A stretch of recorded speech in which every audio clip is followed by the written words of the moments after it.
host, Mac Burnett of Digital Deep Dish, and I am here with Miss Spitzer. Am I saying that right?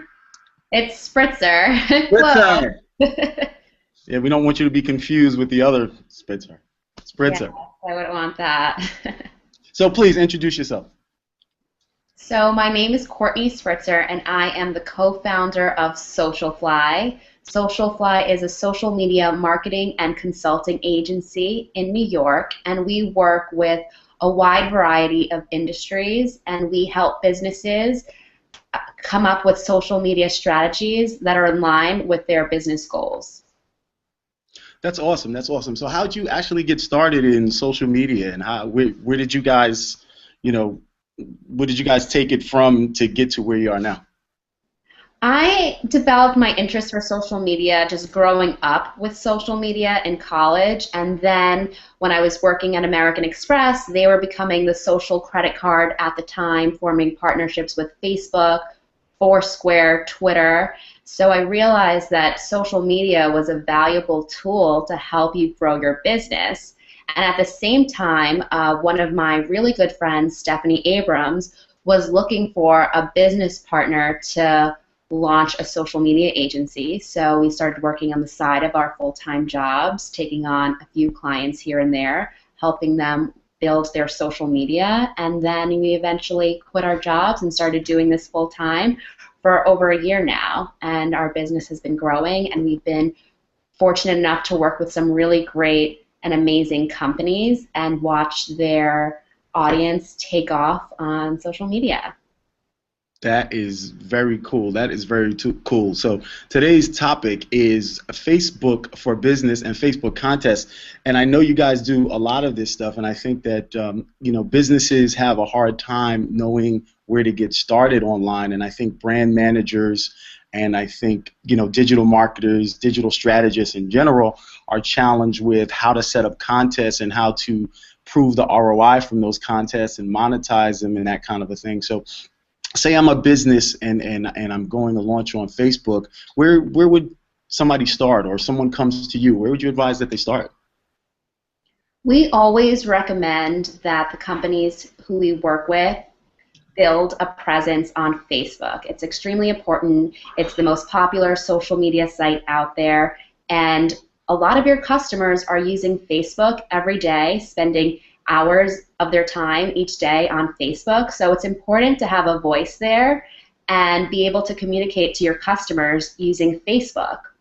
What's great about Facebook, especially in the last few months, is that they've completely revamped their business pages. Right now you have access to some pretty incredible analytics. You can see what days your customers are online the most and what times. You can see what types of content works best. You can see the demographics of the people that like your page, what age groups they fall in, are they male or female, what geographic locations are they in. And then after knowing all of this information, you can create content that appeals to your audience on Facebook. When building a page just from scratch, it's really important to kind of try new things and showcase your brand's personality, showcase your accomplishments as a company, the services that you offer, and provide really relevant and interesting information given the industry that you're in. So let's say you're a skincare line.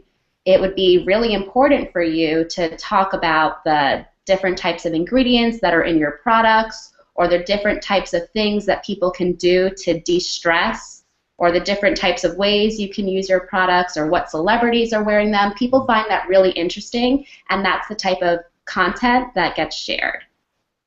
That's great. That's great insight. I think one of the challenge I have as a strategist is when I'm working with clients is that they're like, well, why do I need to give you X amount of dollars or Y amount of dollars to set up a Facebook?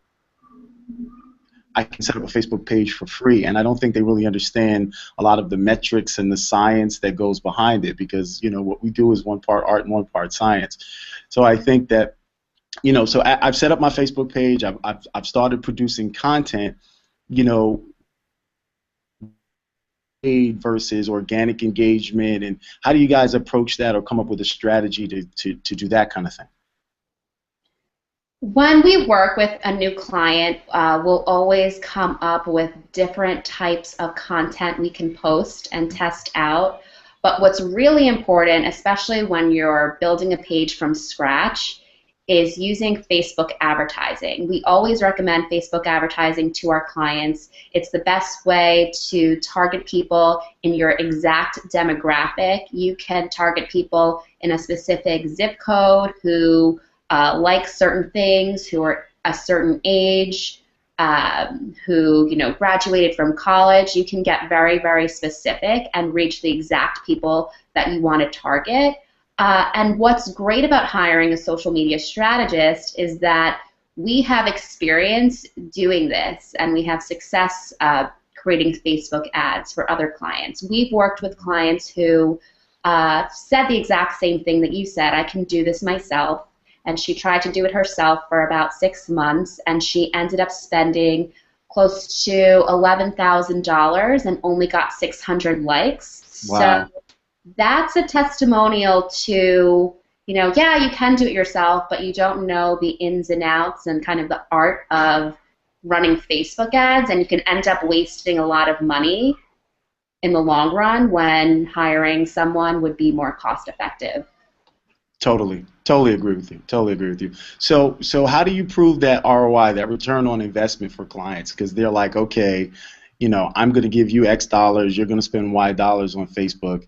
How do you prove that ROI? How do you justify that ROI? What are some strategies that you can give to our digital folks that they can say, well, this is what you're paying for? Like, how do you substantiate your existence to the client? We offer a lot of benefits to the client, and ROI can be measured to an extent. You can measure from your Google Analytics how much revenue you've generated from Facebook or Pinterest, so you can measure it from that angle. You can also look at the coupon codes that we provide specifically on Facebook and see if there's any redemption there. But what's also probably the most important thing about social media is brand awareness, is measuring how many people you've reached through your messages and how many people are sharing the messages that you put out there and commenting on your posts or retweeting you or mentioning you on Twitter. It's really hard to value that, but that's definitely extremely valuable. Having people talk about your brand and create buzz is great for the company, and those types of impressions can easily be measured through social media, and it's much harder to do it through traditional magazine ads. You don't know who's picking up that magazine or who's sharing it. So there's definitely a lot of benefits to using social media, and a lot of it can be measured. Sure, and it's more cost effective, right? So like even a small business can advertise on Facebook, right? You don't have to spend $15,000 for an ad. It's going to run for 1 month. You can spend $150. Now maybe you don't get the same results, but you can advertise on a small basis. It's so funny in my ebook 101 Things You Need to Know About Digital. I talk about social media as a conversation, and that plays right. It's not a monologue, right? Monologues are for comedians, and I think that's exactly what you were speaking to in terms of reach and what's the engagement and what's the social amplification of the activities that I'm actually doing. So I've got my Facebook page, I've done my social engagement, I've done my paid amplification, I've got all this stuff running, and now I want to start and I want to run a contest, right? I want to start to get contests.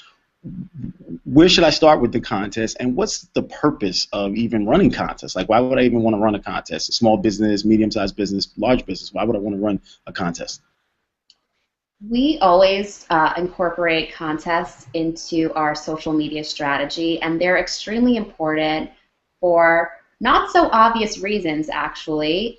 You can collect a ton of email addresses by using contests, and it's also a great way to reward the people that already like your Facebook page. When we work with clients, we always actually you have to on Facebook use a third-party application to run a Facebook contest. We typically recommend OfferPop, but there are a ton of different tools out there that you can use that are pretty simple. And what they do is they'll allow you to make entry forms. What we find when creating contests is that the the easier you make it, the more entries you'll get. So try not to ask for information that you don't need. So your name and your email address is enough if what you're trying to do, if your ultimate objective is to build your email list. Just a name and an email address is enough, and you'll find that if you run that type of contest versus a photo contest, you'll probably get more results by just asking people for their email address. Another thing we've found is that you'll probably get more entries if you offer something with mass appeal. So if you offer, a prize that's worth $20, you're probably not going to get the same amount of entries as if you're offering a prize that's worth $2,000. Sure. So there's definitely a correlation there. We love running contests because you can also fan gate them. You can require people to like your page in order to enter the contest. So it's also a great way to not only reward your current fans, but to grow your existing page and get more people to opt in to your marketing messages on Facebook by running this type of contest. And now you have all these email addresses. You just add them to your newsletter and be mailing them as often as you send out email blasts. And then those people are interested in your brand and are probably more likely to purchase than just a random person. Sure. So targeted email list that's extremely valuable. And yes, maybe you're giving away something that's worth $1,000, but you're probably collecting the email addresses of people that are willing to purchase thousands and thousands of dollars worth of your products, and now you have a direct way to communicate with them. Yeah, absolutely. And one of the things that I found, and I'd like to get your thoughts on it, is when we're running contests, or when some of our clients are running contests, what we're trying to really look for are products that or giveaways that are in line with our services, but aren't necessarily things that we sell, right? They're not directly in our product line, or they're add-ons to our product line, so you're not cannibalizing what you would sell necessarily, but what you want to do is enhance it. So I see a lot of people use like iPads, and I'm like, okay, like the iPads are overused, or the iPhone, or whatever electronics. What are some of your strategies in terms of when you're figuring what the giveaway is going to be for any particular client? Sometimes we'll do what type of product you really want to sell, but a lot of times what we'll do is cross promotion. So we work with a lot of different clients, and if we see that we have two clients in a similar industry and one audience would be interested in another audience's product, then we can cross promote. So for example, we work with a bridesmaid's dress line, and we also work with another bridal accessories line. So for those two brands, it does make sense to cross-promote because both audiences are interested in the same types of products. And then another benefit to that too is that now you're tapping into someone else's social media network, and you're having another company promote you, and it only amplifies your brand and your communications even more. So I would definitely agree with you that it does make sense to not only provide or give away things that you're selling, but to also maybe look at some strategic partnerships too. Absolutely, absolutely. That's awesome. So, just a couple more questions. Where do you feel that it's going next? What should people be looking for next?